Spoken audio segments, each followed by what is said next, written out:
Yes, I have. Did you agree to all the annexes in it? Yes, I read the agreement, signed it, and I agree with everything.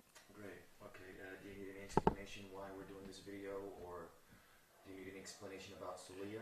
You already did, and I do understand, and I know Sulia. Okay.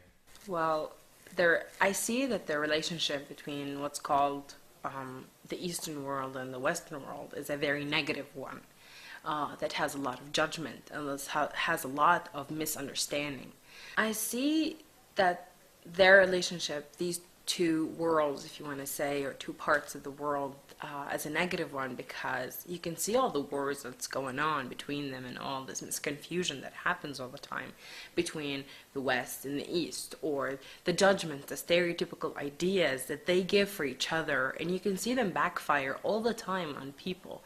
You can see it on the internet, in books, and ideas. And it makes me really upset because they don't really understand each other. And the only way that I see how they react makes me think that they really don't understand. They really don't know each other.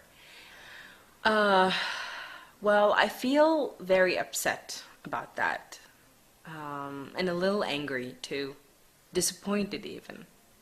I think that the Western person or that area or field or whatever you want to call it, it comes where they're oppressors most of the time. They're people with preconceived notions and judgments.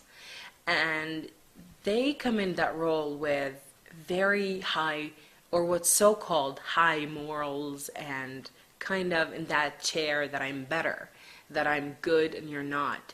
And they're already having all these ideas in their mind, like these preconceived notions, like I said, about everything else in the world besides themselves, and which makes them kind of ignorant. I actually kind of feel sometimes stuck about this. I really don't feel like, I don't know exactly where I belong when it comes to this relationship between Eastern and Western world, because I grew up in the Eastern world, if you want to call it, or part of the world, with Western ideas. And whenever I travel in between them, I'm a Western person and then I don't belong, or vice versa. And so I kind of stick out between them. That's how I feel most of the time.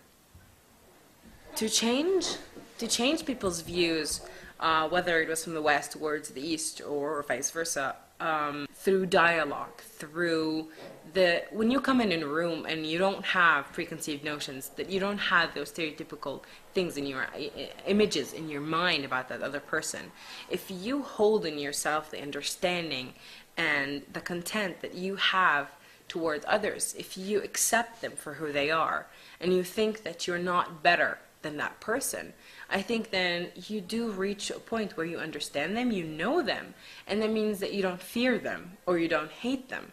And so this whole relationship of somebody using the other and having this negative toll on people and the world and everyday life will change.